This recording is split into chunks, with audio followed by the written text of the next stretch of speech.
I used to think love looked like service, waking up after a double shift just to make breakfast for people who barely noticed I existed. It's wild, right? I could dice onions in my sleep, memorize ticket orders in 5 seconds, and still forget what my own voice sounded like at home. I'm Julian. I'm 24, from Des Moines, Iowa. I dropped out of culinary school a year ago when my dad died suddenly. Heart failure. Out of nowhere. One moment, we were talking about creme brulee over the phone. The next, I was planning a funeral with my mom. I never went back.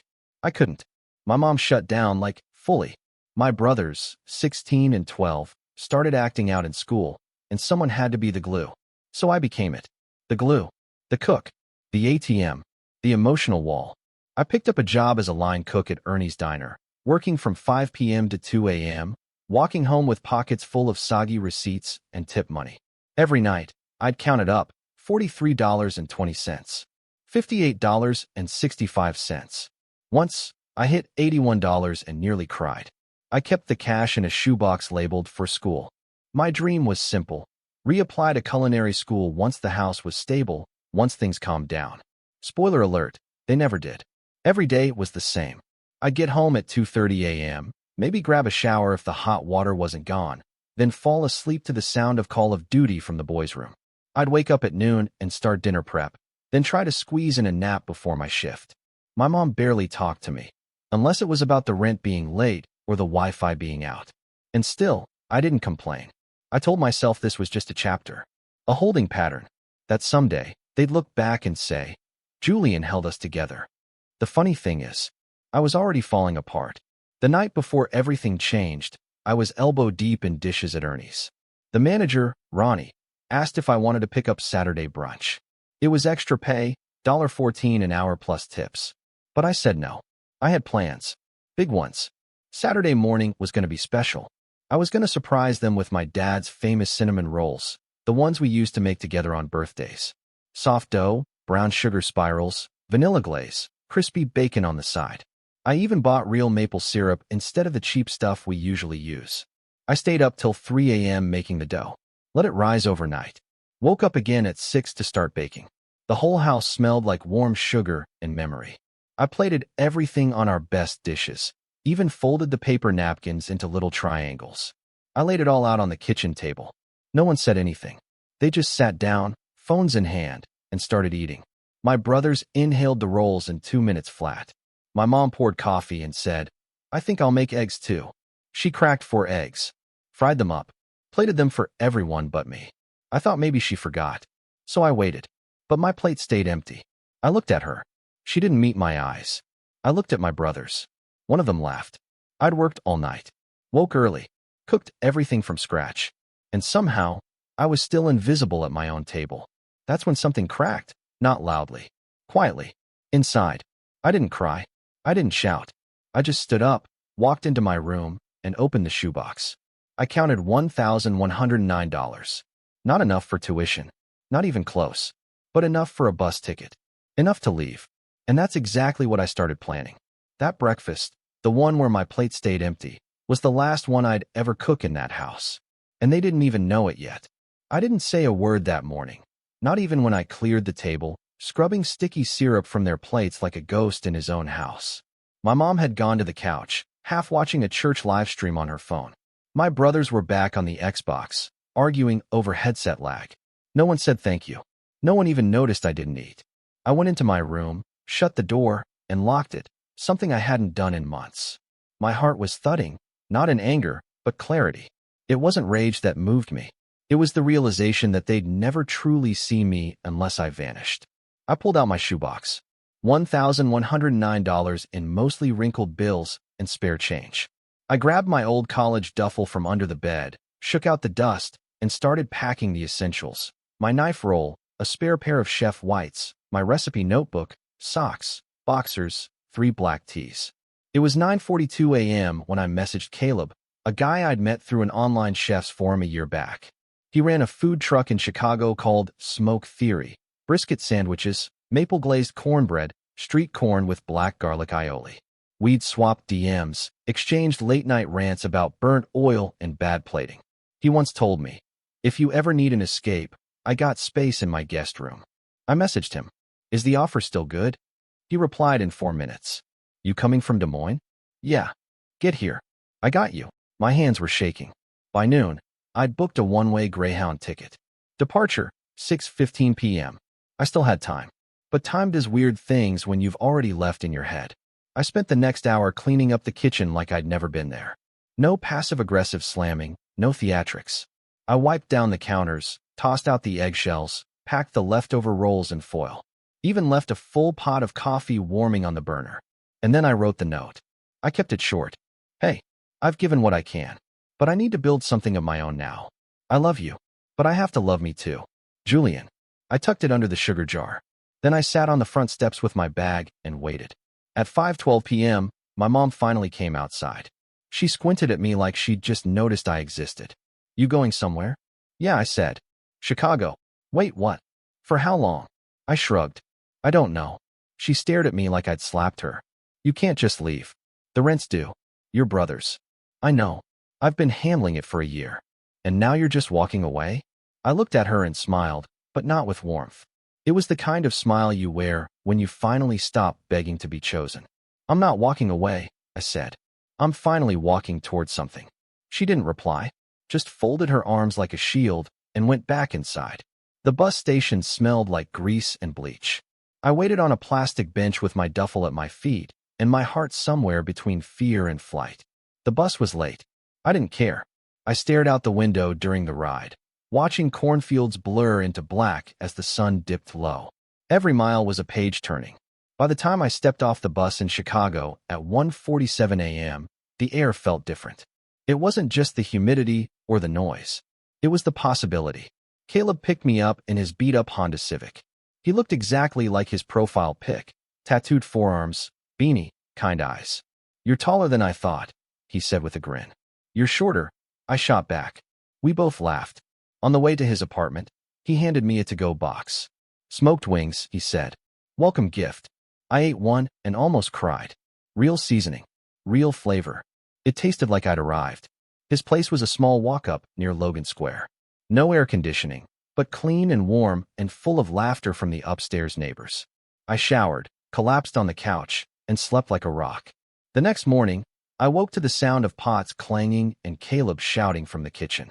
You're on prep, newbie. Chop them onions like your dreams depend on it. I walked in half asleep and smiled. For once, the kitchen wasn't a prison. It was freedom. I didn't know then what was coming next. The TikTok video, the scholarship, the viral fame. All I knew was this. My plate was empty because my future was waiting. And it was hungry. The first few weeks in Chicago moved fast, faster than I expected. Every day started with the same rhythm. Wake up to Caleb banging pans like a street drummer, hustle to the commissary kitchen we rented on the south side, and prep for a 12-hour shift inside a food truck hotter than Hell's Closet. Smoke theory wasn't glamorous. The fryer coughed grease. The meat smoker always threatened to quit. And half our orders were Uber Eats runs to drunk guys who couldn't pronounce aioli. But I didn't care. I was cooking, really cooking. No microwaves. No short-order grunts. Just fire, knives, and instincts. And Caleb wasn't just a friend. He became the first person to treat me like a peer in the kitchen. No one asked about my GPA or why I dropped out of college. They asked, what can you do with sweet potatoes? Or, how would you flip a Philly cheesesteak into brunch? And when I had answers, they listened. One Friday night, we were slammed. I was on plating duty when Caleb shouted, Julian, run the TikTok. He tossed me his phone. Film the new brisket stack. Be dramatic. Give him food porn. I didn't think. I just did it. Filmed the cheese pull, the drizzle of maple glaze, the way the toasted brioche sighed under the weight of all that meat. I added my voice, soft and focused. This sandwich will ruin your loyalty to anything else. You've been warned. We posted it at 8:04 p.m. By midnight, it had 78,000 views. 2 days later, 500,000. Comments flooded in like a busted pipe. Who is making this? I'd sell my car for one bite. Tell the chef to drop the recipe.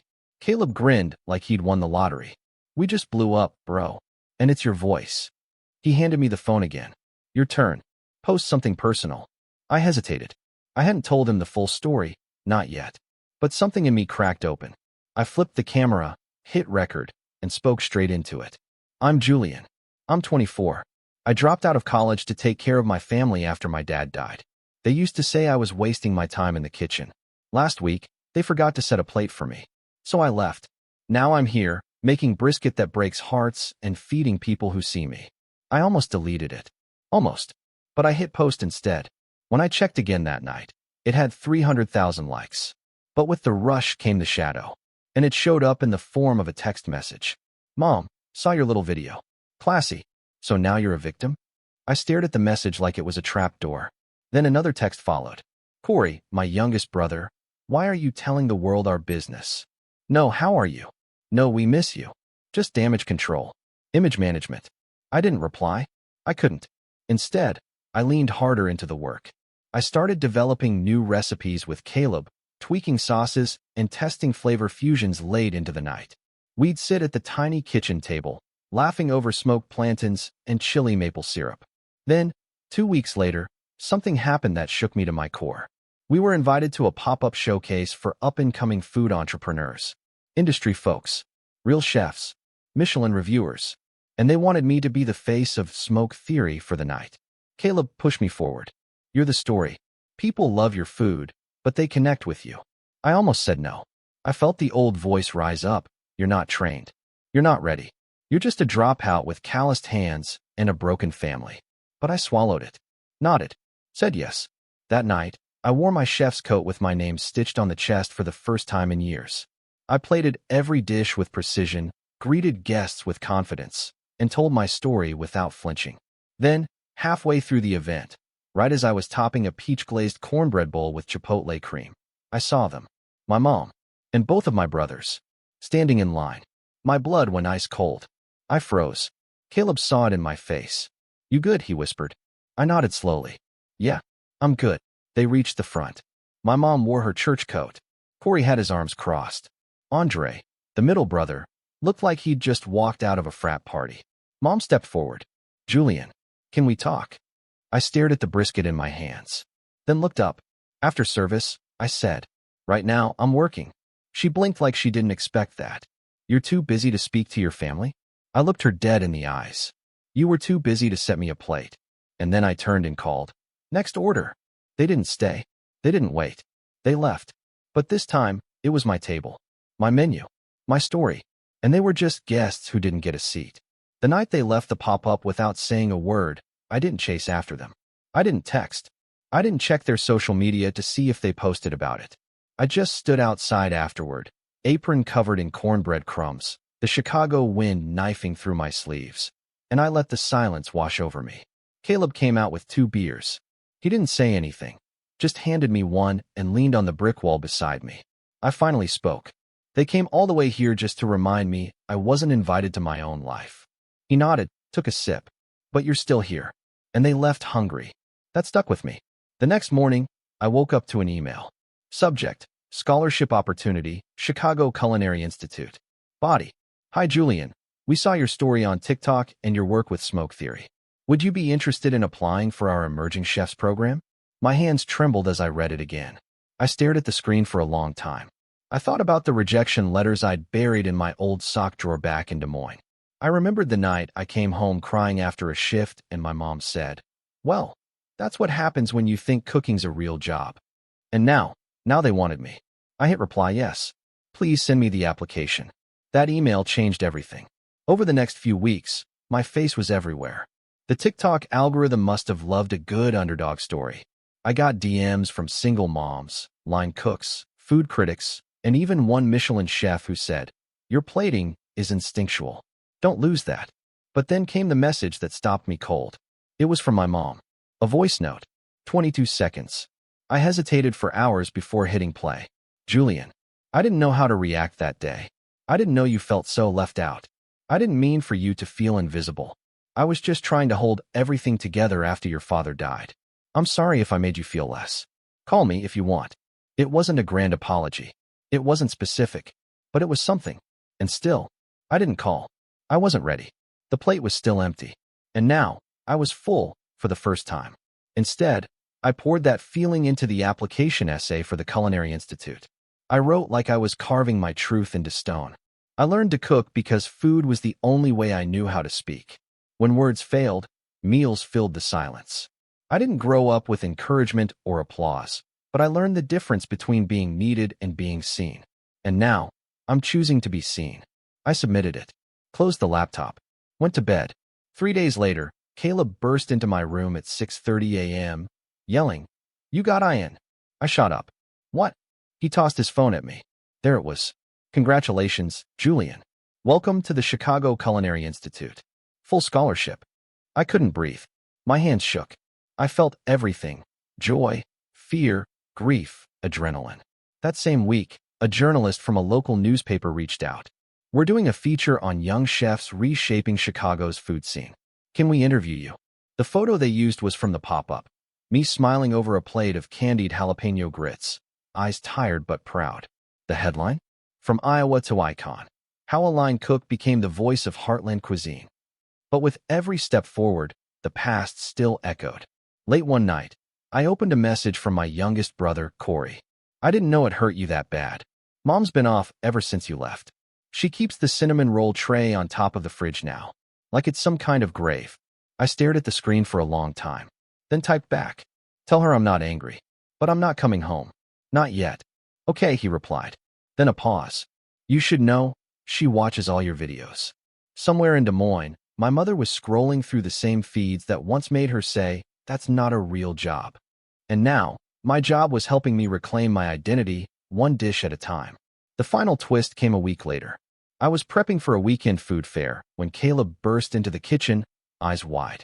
"Dude, check this out." He held up his phone. A massive TikToker, someone with 8 million followers, had stitched my cinnamon roll video and said, "This guy? He's the future. Watch out." Suddenly, emails poured in. Brand deals, food collabs, even an invitation to appear on a streaming show for emerging chefs. That day, I stopped calling myself a line cook. I called myself a chef. And this time, no one laughed. The food fair was packed. Smoke wafted through the air, meats, spices, sugar glaze. Music thumped from a corner stage. I stood behind a folding table covered in brushed steel pans, plating my signature jalapeno maple-glazed cornbread bites with burnt honey butter. I'd practiced this dish for 2 weeks. I wanted perfection. I wasn't just cooking anymore. I was performing. And the crowd? They were eating it up. A line stretched halfway down the vendor row. A few folks even recognized me from TikTok. One woman, maybe in her 50s, clutched a little boy's hand and said, "My grandson watches your videos. Your story helped me talk to him after his dad left." I smiled and handed her an extra plate. Then I saw them. 3 people standing at the far end of the vendor line. My mom, my brother Kyle, and my uncle Darren. I froze. Kyle waved like nothing had happened. Like he hadn't laughed when I sat down to an empty plate back home. Like he hadn't called me overdramatic in a group text I later read by accident. Uncle Darren, the one who told me to stop chasing dreams, looked everywhere but at me. And Mom, her face looked older. Her gray roots were showing, and she clutched her purse like she was walking into church, not my world. They didn't come to eat. They didn't speak. They just stood there. Then Mom took something from her bag, a tattered red notebook, my dad's old recipe book. She stepped forward and placed it at the edge of my table. "You left this," she said softly. "He would have wanted you to have it." Before I could speak, she turned and walked away. Not a word about breakfast, or cinnamon rolls, or the empty plate. Just the notebook. I didn't chase her, didn't yell. Instead, I picked up the book and flipped to a folded page. Julian's birthday pancakes. Let him add whatever he wants. In his handwriting, scribbled in blue ink. I swallowed the lump in my throat. That night, back at the apartment, I laid the book on my desk and stared at it for a long time. I felt both full and hollow, like I'd climbed a mountain and found a note at the summit. "You were loved. We just didn't show it right." 2 days later, I got an invitation I never expected. Chicago Eats Live, a new food competition show on a major streaming platform. 8 chefs, 5 episodes, live audiences. The winner got $50,000 and a spot in a downtown restaurant. Caleb nearly flipped the coffee table when I read it aloud. "Dude, you have to do this." And I did. I walked into that soundstage wearing my old black apron, the one from the Des Moines diner, still stained with oil from hash brown nights. I didn't walk in as the kid who dropped out of college. Or the son who got skipped over at breakfast? I walked in as the chef who'd built something from silence. The first round was brutal. 30 minutes to reimagine a childhood dish. I made my dad's birthday pancakes, but I didn't follow the rules. I burnt the butter, let the syrup reduce to near bitter, and added cinnamon flakes that looked like ash. The judges raised eyebrows. Is this intentional? One asked. I nodded. Yeah. It's the taste of nostalgia when it's not sweet anymore. When it's memory. And memory doesn't always taste good, but it stays. The judge was silent for a beat, then took another bite. I've never tasted pain in a pancake, he said. But this is storytelling. I advanced to the next round. The weeks flew by, more challenges, more interviews. My TikTok exploded again. Fans started stitching my clips with their own family stories. I got messages like, "Your cinnamon roll video made me leave a toxic home," and "I finally applied to culinary school after watching you cook through heartbreak." Meanwhile, back in Iowa, my brother Corey sent me a text. "Mom's been making cinnamon rolls on Saturdays now. She leaves one extra. Says it's yours, even though you're not there. Tell her thanks," I replied. But I already ate. The finale was filmed live. Lights, cameras, judges, audience. It felt surreal. I stood there beside two other finalists, an ex-Navy chef from New York and a pastry genius from Santa Fe who made mousse that looked like glass. The final challenge? Tell your story on a plate. We had 2 hours. I didn't blink. I knew exactly what I was going to make. Laminated cinnamon brioche, smoked sea salt caramel, bitter orange curd, a delicate sugar nest, completely hollow inside. I called it the missing plate. As the timer started, my hands moved like they remembered before my mind did. I folded the dough in silence, layered butter like memory, like pressure. The kitchen steamed with trauma and sugar. And halfway through, I felt it. Not panic, not fear, but a sharp, almost holy clarity.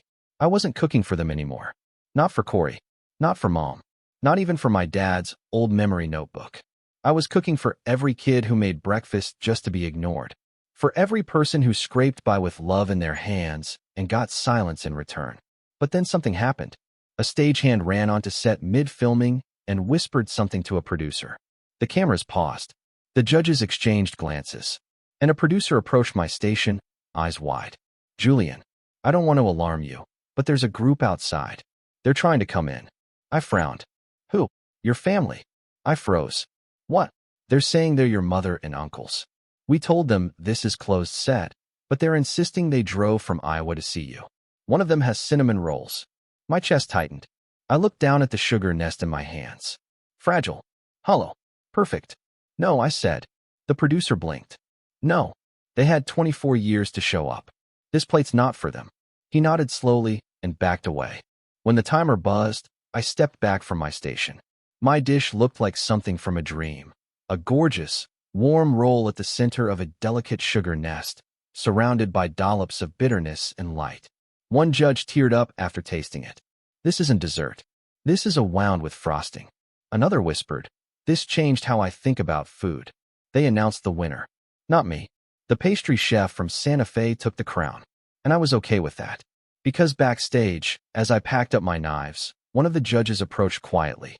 She wore a long emerald dress and smelled like roasted almonds and prestige. "I want to offer you something better than a trophy," she said. "We're opening a new culinary studio in Logan Square. It's focused on trauma-informed cooking, healing through meals. We'd like you to run it." I blinked. "You want me to teach?" "Teach. Create. Write. Heal. You get to build it from scratch. Real food, real stories." My fingers curled around my apron tie. Tight. "When do I start?" She smiled. "You already did." As I walked out of the studio that night, the air was crisp. Autumn in Chicago. A little girl on the sidewalk saw me, pointed, and whispered to her dad, "That's the cinnamon guy." I knelt and handed her the last sugar nest from my practice tray. She held it like it was glass. I smiled. "Careful, it's hollow inside, but still sweet." She grinned. "Like you." I laughed. For the first time in years, genuinely. Across the street, a black SUV waited. Inside, I knew my family was still hoping I'd come talk. Reconnect. Forgive. But I didn't cross.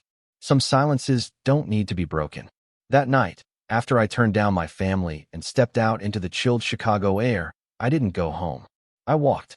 From the river walk to the lakefront, past neon signs and food carts and buskers playing jazz with cracked horns. My legs were heavy, but my chest felt light, like every step away from them was pulling a chain off my ankles. I called no one. I owed no one. Back in my friend's apartment, I opened the note I'd written the day I left Des Moines. I hadn't looked at it since. Just a few words scrawled in grease-smudged handwriting. I'm not running away. I'm waking up. I folded it back up, tucked it in my knife bag, and let myself cry. Not the quiet kind. Not into a pillow. The kind of crying that came from the ribs. The kind that knew how much had been swallowed. A few days later, I was sitting on a milk crate behind the food truck when my phone blew up. Not texts. Not emails. Mentions. Tags. Shares. Someone had recorded the judge's reaction to my final dish and posted it online. This isn't dessert. This is a wound with frosting. It went viral overnight. And then, the duffel bag brand I used in my old TikToks reached out to sponsor a cooking series. A food writer from Bon Appetit DM'd me. And a publisher, an actual publisher, asked if I'd consider writing a memoir cookbook. From empty plate to full heart, she suggested. Too cheesy, I said, just cheesy enough. But it wasn't until 2 weeks later, on a rainy Thursday, that I finally saw the message. Buried under fan DMs and job offers was one unread note. From my mom. It just said, "We saw the video. I didn't know it hurt you that bad. I'm sorry. Can we talk?" I stared at it for a long time. Clicked it open. Typed, then erased. Typed again, then erased. And finally, I just wrote. I left hungry. And I found a feast. Then I hit send. I didn't block her. I didn't invite her in either. Some relationships don't need a hard ending. Just a firm boundary. The Culinary studio opened 6 months later. We called it The Hearth. Our motto? Feed the soul. Stir the silence. Our first workshop was with formerly incarcerated young men, learning how to prepare a meal from scratch. One of them burned the garlic, swore loudly, then looked at me, embarrassed. I just grinned. Burnt garlic means you tried. Let's try again. We laughed, reheated the pan, moved forward. That's what healing is, right? Not some cinematic moment where your whole family finally sees you. Not a dramatic table flip or a last-minute apology. It's the quiet decision to choose yourself. To step out of someone else's script and write your own damn recipe. I didn't get my cinnamon roll that morning in Des Moines. But now, every Sunday, I make them for the people who show up hungry and real. And I always set an extra plate. Not for them. For me. Because I finally know. I deserve to be served, too.